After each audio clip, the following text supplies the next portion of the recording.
Salut à tous et à toutes les amis, c'est You qui est venu pour cette nouvelle vidéo sur Zenless Zero. J'espère que vous allez bien et aujourd'hui, on va découvrir ensemble la tier list Pride 1 de la 1.5. On en avait régulièrement parlé sur cette chaîne où on regarde un petit peu ce qu'annonce Pride 1 qui est plutôt intéressant et qui est plutôt regardé par les joueurs. On va voir un petit peu leur avis par rapport à la méta actuelle du jeu, voir un petit peu ce qu'ils pensent du jeu. Et évidemment, n'hésitez pas à vous abonner. On est bientôt aux 1800 abonnés, donc ça régale. Merci de fou. Et voilà, ça prend 3 secondes si vous voulez soutenir. Merci infiniment. Sans plus tarder, on passe de suite à la vidéo.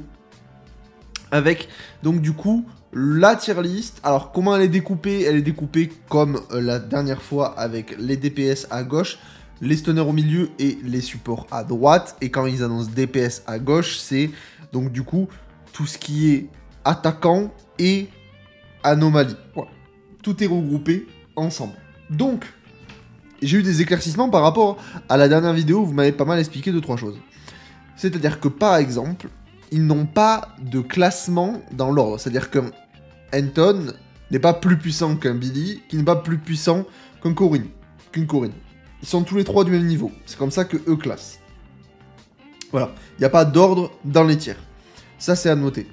On va démarrer donc du coup directement avec les DPS. En DPS, en T3 sur Pride 1, on retrouve donc du coup Anton, Billy et Corine, comme je vous l'ai dit. Et honnêtement, pour moi, il n'y a absolument rien de choquant là-dedans. Pour moi, on est toujours là-dedans. C'est quelque chose de complètement juste.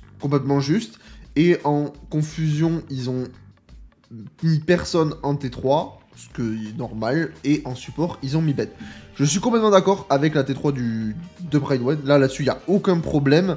D'ailleurs, j'essaye d'en profiter aussi, tant que je suis au début de la vidéo pour vous le dire. Évidemment, c'est pas parce que les personnages sont au plus bas dans la tier list que c'est des personnages qui ne sont pas jouables, pas du tout, vous pouvez tout faire sur le jeu avec les personnages, mais là on parle juste de méta, qu'est-ce qui est plus efficace que d'autres, et là, on regarde un petit peu le bilan de santé par rapport à la méta. C'est juste la méta, mais ne vous inquiétez pas, c'est pas représentatif aussi du personnage en lui-même. C'est pas parce que Ben est T3 support que vous allez rien faire avec Ben, c'est faux. Et c'est pas pareil avec Billy, on a des dingueries qui sortent sur YouTube par rapport à Billy, il y en a qui s'amusent à faire des dingueries. Je peux vous assurer que Billy est très efficace aussi. Mais voilà, c'est vraiment une méta. Ne vous fiez jamais à une tier list pour jouer les personnages que vous kiffez sur Zenless Zero. Ils sont tous très efficaces et vous allez vous amuser avec tous. Donc jouez vraiment les personnages qui vous plaisent. Voilà, pour cet aparté, c'est important pour moi. Et on va continuer donc du coup avec le T2. Et donc là, c'est là où ça devient intéressant. C'est qu'ils ont mis Grace et Nekomata en T2. Donc pour Pride 1, Grace est du même niveau que Nekomata aujourd'hui, ce que je ne suis absolument pas d'accord. Vraiment pas. Je suis vraiment pas d'accord avec eux. Surtout que T2, juste au-dessus de Billy, une Grace, c'est vraiment... Je suis pas d'accord du tout en fait. Grace est très efficace, elle permet de mettre beaucoup de disorder dans une team anomalie qui est surreprésentée et qui est vraiment méta actuellement sur le jeu.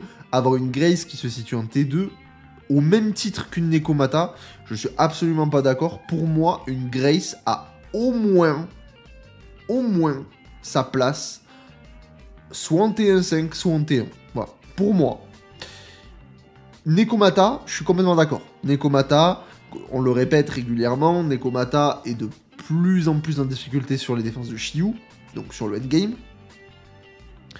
Elle atteint en plafond de verre, c'est-à-dire que ses dégâts, bah certes ils sont cool, le personnage il est agréable, ça n'y a pas de souci, mais on voit que contrairement à d'autres, elle galère à aller faire de gros montants de dégâts, et peut-être qu'un jour on va avoir un gros support qui va aller la booster, mais pour le moment, bah elle est clairement en dessous d'autres personnages en termes de dégâts, mais de là à dire qu'elle est au même titre qu'une Grace, non, là je suis pas d'accord. Pour moi, Grace, elle est vraiment sous-cotée sur le jeu. Et j'ai vraiment vu des dingueries avec des Grace. Et je suis un peu... Ouais, je suis pas d'accord. Je suis pas d'accord pour Grace, comme je vous l'ai dit. Pour moi, c'est soit T1.5, soit T1.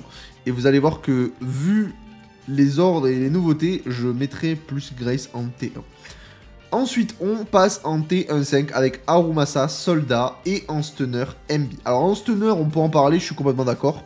Parce que de toute façon, en stunner, MB, c'est la stunneuse la moins efficace du jeu. C'est normal de la retrouver en T1.5. Il n'y a absolument rien de choquant pour moi.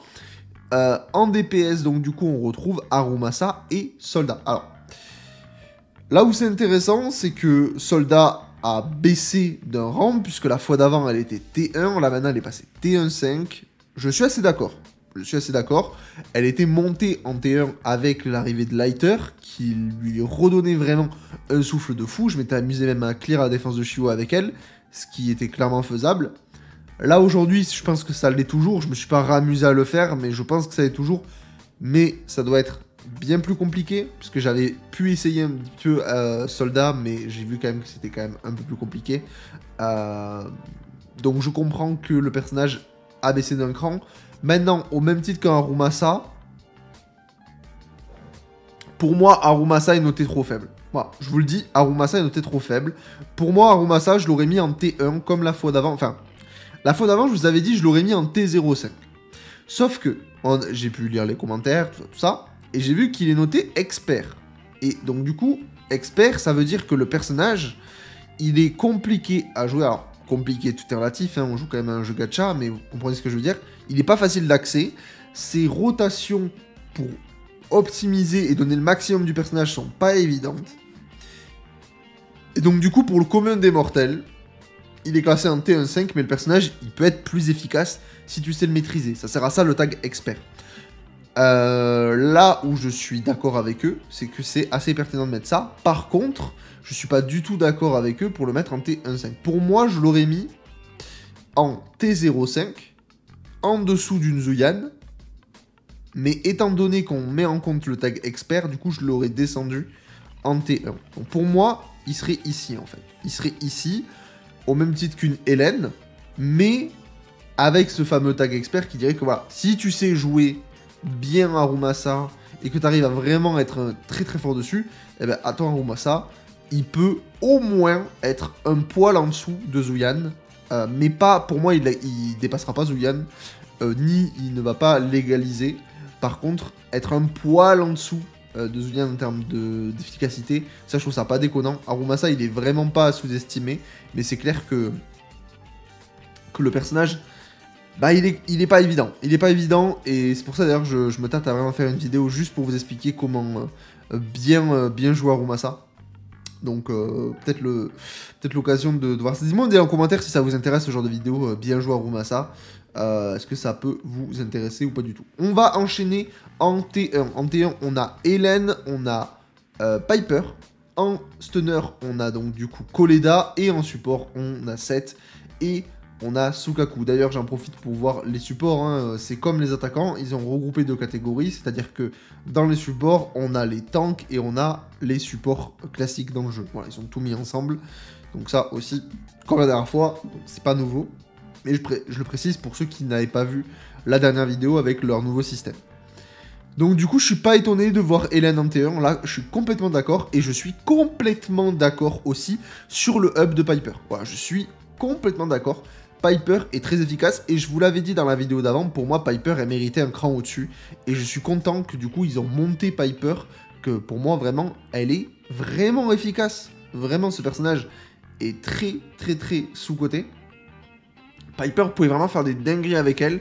Elle fait vraiment très très mal. L'anomalie physique qu'elle met, vraiment c'est une folie. Vous couplez ça avec un autre personnage anomalie et vous faites des ravages avec Piper. Donc ça vraiment, complètement d'accord à 100% avec ce classement en T1. Même si, comme je vous l'ai dit, du coup, Arumasa, je l'aurais bien vu à côté de Hélène en représentant attaquant. En stunner Koleda, je suis absolument d'accord. C'est là, on va dire que du coup, en dernier, il y a MB, juste avant elle, il y a Koleda. Koleda est très très efficace, elle met beaucoup de confusion très très vite. Mais en tout cas, elle l'est moins que d'autres personnages confusion. On va en reparler juste après. Donc pour moi, ce qui est bien, c'est qu'au moins les confusions, ça ne bouge pas. En fonction des patchs, c'est tout le temps la même chose. Et donc pour moi, ça me choque pas du tout.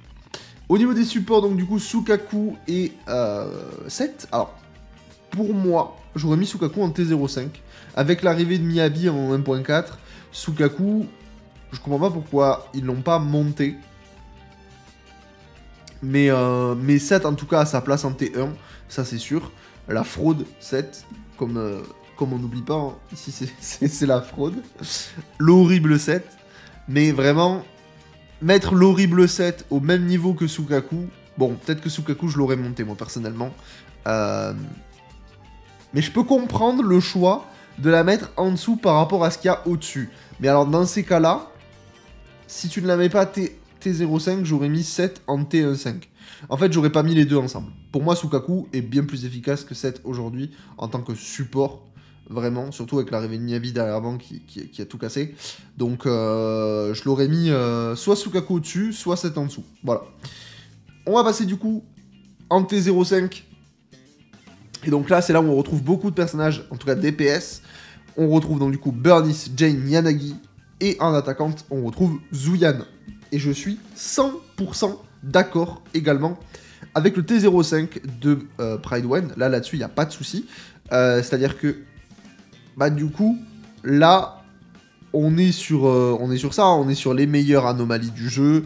C'est les 3 meilleures anomalies. On a les 2 anomalies DPS qui font vraiment de gros dégâts. On a Burnice en sub DPS, en DPS off-field.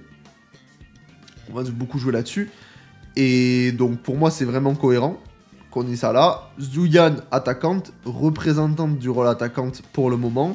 Elle fait son rôle très très bien. Le personnage il date de la 1.0. Zuyan vieillit vraiment bien. Donc ça fait super plaisir. Et le personnage est toujours super efficace. J'ai encore clear la défense de Shiu dernièrement avec elle. Rien à dire, le personnage roule. Il roule sur le PvE avec un personnage attaquant. On va voir un petit peu tout ça. Même si du coup, bah, on remarque que bah, pour le moment, les gros bursts attaquants sont plus efficaces. En tout cas pour le moment, on verra bien avec la suite du jeu, que les personnages attaquants, on va dire, qui en fait n'ont pas de burst, qui tout simplement font mal sur la longueur. Bah, un burst attaquant est pour l'instant plus intéressant. On verra avec le nouveau personnage. Peut-être que la Silver MB sera du coup soit burst ou attaquante classique, c'est-à-dire que vraiment elle va faire des dégâts sur la longueur. Et dans ce cas-là, on verra où elle se place.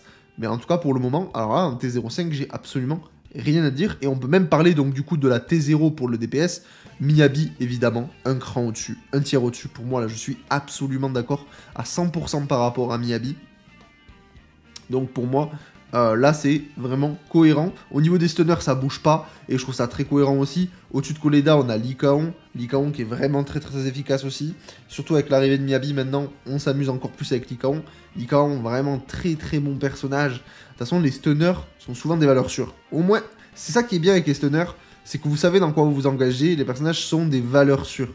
Ils font leur rôle. Et le pire, c'est qu'ils sont tellement efficaces que même si ils font pas partie en tout cas de la team de base, ça fonctionnera quand même. Par exemple, vous mettez un stunner avec une team, je sais pas, vous mettez un Lycaon avec une team feu, bah il fonctionnera quand même. Alors certes, il va pas booster, mais le fait juste qu'il peut remplir la jauge fait que ça fonctionne très bien en fait.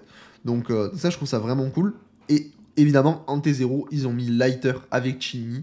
Donc pour moi, il n'y a aucun problème là-dessus. On est face aux meilleures confusions du jeu. Ça va être vraiment cool de voir aussi ce qui va arriver en 1.6, parce qu'il y a Trigger qui va arriver. Et donc là, c'est là où on va pouvoir se questionner. C'est-à-dire que, pour l'instant, là, on n'a pas vraiment de surprise. Mais une Trigger, est-ce qu'une Trigger sera plus efficace, comme on avait déjà parlé avec du Power Creep? C'est-à-dire qu'elle risque du coup de se placer en T0. Et donc, du coup, Lighter Chinny va baisser en T05, donc tout le monde va baisser un petit peu. Ou est-ce qu'elle ira assez à leur côté en T0? Ça, on verra bien. On verra bien un petit peu comment ça se profile quand on verra un petit peu le kit. Et pareil pour Silver MB, est-ce qu'elle va rejoindre les rangs de Miyabi? Ou est-ce qu'elle va plutôt rejoindre les rangs de Zuyan, Yanagi, Jane et Burnice? Ça, on verra ça en temps voulu. Et au niveau des supports, donc du coup, en T05, on a Lucie, on a Nicole et on a Rina. Je suis complètement d'accord. Je suis vraiment Rina, très étonné, et il y en avait beaucoup, on en avait discuté dans les commentaires. J'étais pas assez informé sur Rina. Il me semble que Rina, j'avais dit qu'elle était plus basse pour moi. Mais Rina, vraiment très efficace, en fait. Vraiment, Rina, extrêmement efficace. C'est un personnage que j'avais pas monté dans ma box et que j'avais, a priori, je pensais qu'elle était efficace, mais je pensais pas qu'elle était autant efficace. Surtout avec l'arrivée de Yanagi qui était bien arrivé en force. J'avais déjà dit à ce moment-là, parce qu'il me semblait qu'elle était en T1-5, j'avais dit en T1 efficace, mais le personnage est vraiment strong. Le personnage est vraiment strong. Avec une team Chini, ça fonctionne très très bien. Une Rena aussi. Avec Miyabi, ça fonctionne aussi très très bien. C'est un personnage vraiment support passe-partout, donc je comprends qu'elle soit en T05. Nicole, toujours aussi fumée. En fait, ce qui est bien avec Nicole, c'est qu'elle a vraiment un kit très particulier. Et à Power Creep, en fait, ça va être très compliqué de Power Creep une Nicole, même si Astrayo existe. C'est-à-dire qu'aujourd'hui, on a deux supports Ether, et qui est donc du coup Astrayo. Et Astrayo ne Power Creep pas Nicole. C'est-à-dire que par exemple, dans une team Zuyan, vous ne jouez probablement pas Zuyuan. Alors en fait, je pense que vous la jouez, mais il y a deux cas de figure. Dans une team Zuyan, vous allez jouer une Astrayao pour aller faire tomber des boss, par exemple, simplement des combats où vous avez un gros boss à taper, où là vraiment il va falloir maximiser les dégâts. Mais par exemple, des défenses de Shiyu, ils vous faire un chrono et vous avez des grosses vagues d'ennemis. Bah, une Nicole, c'est juste pas remplaçable en fait dans une team Zuyuan par exemple, parce que le personnage peut paquer, c'est trop facile. Vous paquez, ça fait mal, ça fait des anomalies éthers, c'est trop fort. Vraiment, c'est trop fort pour aller mettre de la corruption à l'adversaire. Nicole, ce qui est bien, voilà, c'est que elle ne descend pas, elle est super strong. Et c'est pour ça d'ailleurs, si vous démarrez le jeu, une Nicole, vous démarrez, je vous assure que Nicole, c'est vraiment un très très bon support à garder au chaud dans votre box et à monter, parce que ça c'est trop bien. Et Lucie d'ailleurs, hein, on n'en parle pas assez, Lucie qui est très efficace, beaucoup trop sous-côté, surtout au début du jeu, qui maintenant commence vraiment à être respecté. Les personnes commencent à se dire ok, Lucie quand même, voilà, c'est cool, je suis content que Lucie reste en T05. Au niveau des supports, je suis pas étonné du coup. Et en T0, bah, je suis pas étonné non plus. César, toujours aussi fumé. Et ils ont mis Astra à ses côtés. Ce qui est complètement logique pour moi. Étant donné que, en fait, ce qui est bien, c'est que là, on a vraiment les deux meilleurs supports du jeu. On a d'un côté la petite César qui peut débuff, qui peut appliquer du bouclier, qui peut buffer la team grâce à son égide. C'est vraiment trop fort. Et donc, vous pouvez vous mettre César dans une team. Mais vous avez aussi Astrayao qui donne les plus gros buffs de tous les supports du jeu. Et que vous pouvez aussi mettre dans la deuxième team. Et ça, c'est trop bien. Et ce qui est encore plus fumé aussi, c'est que du coup là vous avez deux teams qui fonctionnent avec deux supports complètement fumés, mais si vous avez décidé de juste vous amuser de fou, vous pouvez même prendre les deux supports ensemble, ça fonctionne. Vous mettez une team hyper carry, par exemple une Miyabi, avec votre César, avec votre Astrayao, bah ça fonctionnera. Ça fonctionnera, et en plus tout le monde active son passif, son passif secondaire. Donc ça, jusque là c'est parfait. Je trouve que les deux personnages sont très smart d'avoir mis... En fait, ça se voit que les personnages, on a vraiment l'impression que c'est fait pour qu'il y ait vraiment une paire de supports qui sont là sur le jeu. Vraiment un pilier solide de support. En disant, bah voilà, dans une team 1, tu peux prendre ce personnage. Dans une team 2, tu peux prendre ce personnage-là. Et en plus ça, si tu dois faire qu'une team, tu peux même mixer les deux. Ça fonctionnera très bien. Et vous aurez une machine de guerre en hyper carry. Vraiment une Miyabi. Si vous avez les persos testés, hein, d'ailleurs. Une Miyabi, César, Astrayao. C'est quelque chose, c'est quelque chose. Et d'ailleurs même, on n'en parle pas assez, Miyabi avec Nicole et Astrayao, c'est quelque chose aussi. Vraiment, je vous recommande de tester, vous serez agréablement surpris parce que je vous assure que c'est très efficace. Hein. Vraiment très efficace. Donc pour moi, je suis content des changements qu'il y a eu sur cette tier list Pride 1. Le petit up de Piper, la petite régression de soldats, je suis complètement d'accord avec ça. Le seul truc pour moi, c'est comme je vous l'ai dit, Arumasa, peut-être que je l'aurais passé en T1 par rapport... à son petit tag expert qu'il a, donc le mettre en T1 pour expert T05, et la petite Grace que j'aurais mis donc du coup en T1 à côté, parce que pour moi Grace vraiment, elle est beaucoup trop sous-cotée, et puis vraiment en anomalie, elle est super efficace quoi. Elle permet d'avoir du disorder de zinzin, le personnage charge l'anomalie, mais vraiment c'est une folie. Donc vraiment, si vous avez Grace et que vous avez tendance à la mettre de côté parce qu'elle vous plaît pas, alors si vous kiffez le gameplay, vraiment, essayez-la, mettez-les dans des teams et vous allez voir que Grace, bah vraiment, pour mettre du disorder, faire son rôle... En fait, il faut vraiment s'en servir de sub DPS au même titre qu'une Burnice, et ça servir vraiment de buffeuse à fond pour permettre d'appliquer vraiment son électricité, quoi, son choc, Et là, vous allez voir que si vous en servez comme ça, bon, alors là, Burnice Grace, elle fait des ravages. Voilà un petit peu pour cette tier list. Très très hâte de voir la 1.6, aussi déjà la 1.5 partie 2, patch 2, enfin en tout cas la deuxième partie, pour voir Evelyn où c'est qu'elle va se placer. Est-ce qu'elle va se placer en T0 ou en T05? Honnêtement, pour l'avoir du coup testé, étant donné qu'elle est testable, je pense que Evelyn sera placée en T05, on verra. Mais j'imagine que Evelyn sera placée en T05.